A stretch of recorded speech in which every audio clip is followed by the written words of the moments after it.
now want to relate temperature and pressure. Temperature and pressure.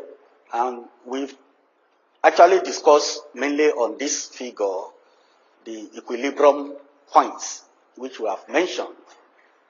At 1 atmosphere, we have equilibrium among both the liquid, the solid, and the vapor. And at 100, which is 3 K, we have equilibrium at the same pressure. At the same pressure, equilibrium between the liquid and these are just the previous thing. It is not difficult to understand that. At the same, the reason for this black dotted lines, the temperature is here, and then the pressure in the vertical. So, at high latitudes, the pressure dropped more rapidly. It heights and lowers the height of the pressure surface as we have seen before. Now, application of what we just discussed.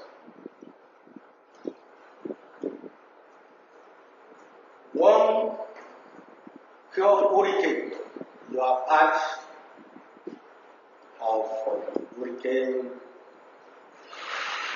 typhoon, cyclone. Now, you can now picture what we are learning in application to that. Take, for example, hurricane. That dot means this dotted point means that it's coming from the wall, so to say, or from the screen. And then this also is going away. This shows going away, this shows coming, this shows coming, this shows going away. Now we have cold here, another cold here, and then we have a warm region in between. And then what happened? I hope we have picture what we are studying and then apply to this. And this is the essence of our studies of atmospheric thermodynamics, so that we can project weather, we can forecast. This is for weather forecast. So this is live online. Directly, I purposely put so that you apply what we are learning into the real life situation on ground. So this is the reason why we need to know what is the interactions of all these in our atmosphere as it affects all aspects of life, our own health, transport system, industry, and the city, planning for city and other things, other facilities like that. So the hurricane core, as we have seen from that center, is warm, it's warmer than the surroundings, both left and right. So the intensity of the hurricane, as measured by the pressure surface, must decrease with height. Therefore, a warm hurricane core exhibits greater intensity close to the ground, the greater intensity. And that is the reason why we should be concerned. And that is the essence why we need to know the intensity greatest close to the ground surface and then diminishes with height above the ground. So, to make our health as healthier as possible and as peaceful as possible, we need to know what is going on with this kind of event. We cannot prevent it. It's a natural event that we cannot stop, we cannot prevent. We can only study, monitor, and then be able to make a forecast that will safeguard the people so that everybody will be safe. Now we have related pressure, gas constant, temperature, atmospheric height. Now we want to talk of heat, pressure, and temperature. And we all know that heat is a form of energy. And then in dealing with all these heat, pressure, and temperature, we are going to look at the law that guide this. And what is the law? The law of thermodynamics. We have many laws in thermodynamics, but no bother ourselves with others like zero law, other law, third law, whatever. We are going to mainly look at first law of thermodynamics in details, and then maybe just introductory part of second law. That's all. So don't think we are bringing difficulty. No. We need to apply it. How does it relate to the atmosphere? And that's the essence of this. The heat energy, which we all know in the atmosphere, is coming from only one source. And what is it? The sun. The sun supplies all the solar energy. That's why we have all different types of radiations. We have long wave radiation, sub-wave radiation, infrared, all those radiations. Everything is coming from the sun. So, therefore, that is what determines the air temperature. And then, the air temperature relates to the pressure through the hydrostatic balance, which we have just discussed. You can see how they are related, step by step.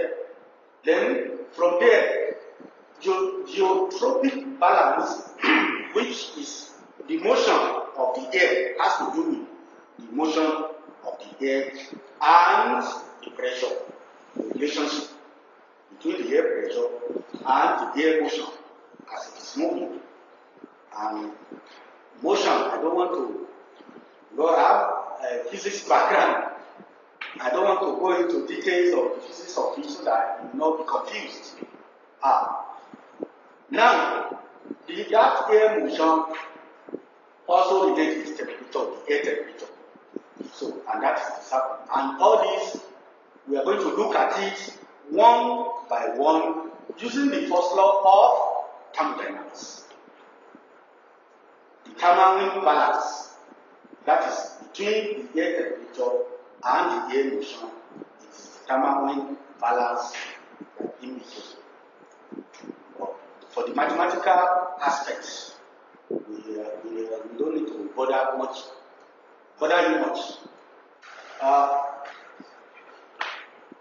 Does a glass of water, when you put it on the table, like my brother here, assuming that is a glass of water, just assuming this is a glass, there is water inside, and then you put it on the table. This is the room temperature. At this temperature, do you think it contains any energy? Do you think? And what is energy? Energy. Can anybody define energy? From your just what do you mean by energy? What do you know by the word energy? When they ask you, what is energy? Ability to do work. Ability to do, and what is work? Force times distance in the direction of that force. Sorry for going into physics. Yeah? Ability to do work is energy. And then, what is work? Work is force times the distance moved by that in that direction of the force. Okay? So if this one is seated, is it working? Is it moving? Huh? Assuming it's a glass water. It's static on the table where you put it. So, therefore, according to the physics definition of energy, it's not doing any work because it's just there, not moving. Huh? So, and for energy to take place, work must be done. And for work to be done, at least a distance of 1 meter, which is the SI unit, must move in the direction of that force. So it has to be the definition of energy. Then putting our glass water on the table doesn't mean that it's doing work. Huh? And you answer, is it doing work now? Or does it contain energy also, so to say? Does it have any energy? Huh? If it does, then what kind of energy? Potential energy? Are you sure? Huh? Yeah, with gravity. But this one is just on the table resting. Idea? Huh? So we need to enter physics gradually, just a little bit.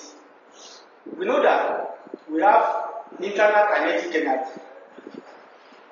Huh? And that is what is related to temperature. Internal kinetic energy. Why is it that sometimes your temperature, your body, no running, no athlete, nothing, but increase? Why? Look, just now relate what we are studying in the atmosphere to yourself. Individually. Sometimes the temperature increases, sometimes not. Why? We have internal kinetic energy, and this is the driver of the change in temperature. It's related to the temperature. We also have what? Internal potential, as we have said. Potential energy related to what? The phase change. From one phase to the other. I just click through pictorial something to bring our understanding home. The water inside is also having kinetic energy at the same time as potential energy. So the two energies are present. Therefore, if we have kinetic and we have potential, then we can agree that the water inside the glass cup, as it is sitting on the table, contains energy. Okay? And then that takes us to macroscopic scale of energy. The glass of water is expending no energy seated. That is macroscopic. In the larger scale, that is the meaning. In the larger scale, just looking at it on the table, no, this one is not moving. As I said, according to physics, once it's not moving in the direction of that motion, it's not doing energy. It doesn't contain energy. But it does. In a microscopic, which is this, in the smaller scale, it does contain kinetic energy as internal energy. And that is the reason why in your home, even maybe you are even sleeping, woke up at night, discover your temperature increase. Do nothing. Or you sit down, after some time your temperature changes. So there's what we call internal energy. And every object, every substance, be it in the atmosphere which we are studying, be it in the physical that we can see, contain internal energy. And once there is internal energy, then there will be temperature. Okay? Because there will be change in temperature. So molecular attraction now We just talk of it. We won't go into detail. Molecular attraction forces are associated with potential energy. We have force of adhesion. Have you heard of it? Force of cohesion. Have you heard of these two forces? No, don't worry. We won't go into detail of physics, but just mention it. The one that is keeping the molecules together within the molecule is the cohesion that is putting it together. Adhesion is between the molecule and the container. The container, in this case, the glass top, the glass water, and the glass top containing the water. So, in essence, we can say that internal energy is the energy commonly associated with one, random and disordered motion of molecules. As the water is inside, a lot of energy is being dispelled. It is in constant motion, as we have said, just as we have in the atmosphere. And when we have constant motion, what is happening? The molecules will be colliding, then move away, collide, and that is the reason why when you put your water on the burner, our gas burner or electric burner is our source of energy now. To supply energy, what happened? If you look at it, if you use a transparent container to put your water on the burner, just be looking at it. You see, the one that is close to the burner, the bottom, will be what? Coming to the surface. You see it moving gradually, and as the temperature increases, what happens? The rate increases, and after some time, what we see? Boiling and what? Gas. Okay? So, the gain energy is sufficient enough to move. And when we go into atomic scale, then we talk of the atoms, which is the smallest particle of it. You gain energy because of increase in temperature. And then become excited.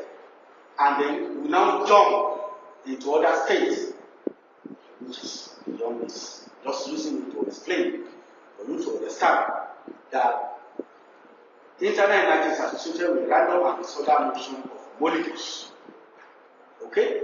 Internal energy is separated in scale from the macroscopic. Macroscopic means the larger scale. So in the larger scale, when you tell somebody that you put water on the surface and that water contains energy, a physicist somehow will argue with you that, oh no, for energy to take place, it must move. That is macroscopic.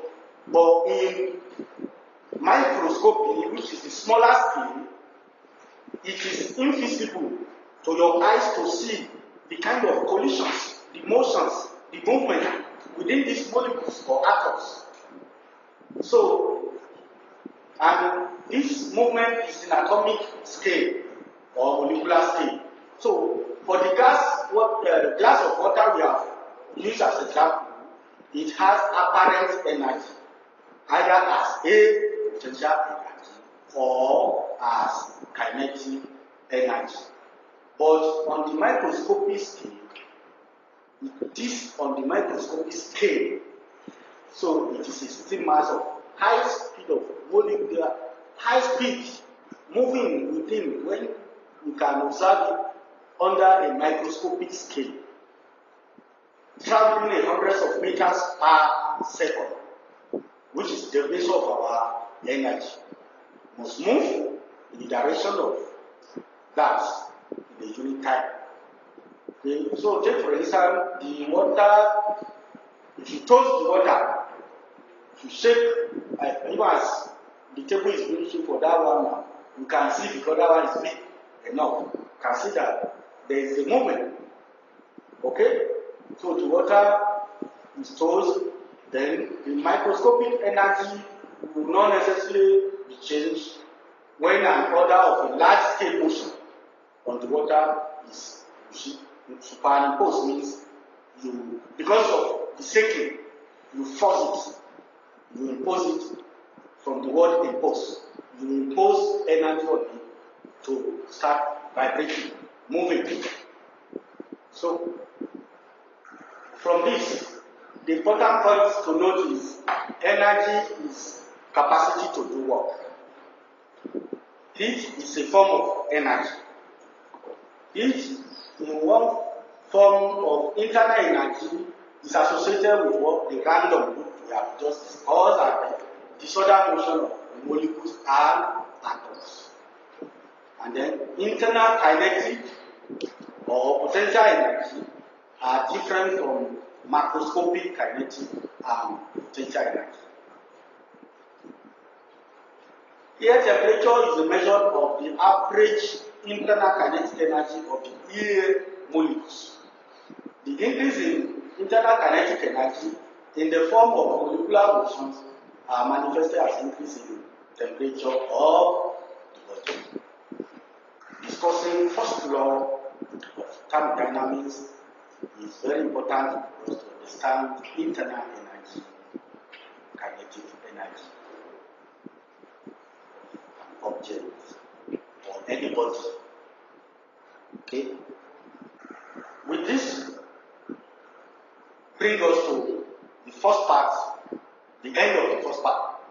The end of the first part of this topic, atmospheric thermodynamics. In the next topic, we have just introduced ourselves to the first law of thermodynamics. So we'll be discussing the laws of thermodynamics. And under the laws of thermodynamics, we'll discuss conduction, convection, radiation, details of water vapor, air, latent breathing, adiabatic process, and then naphtha rate and stability. Thank you very much.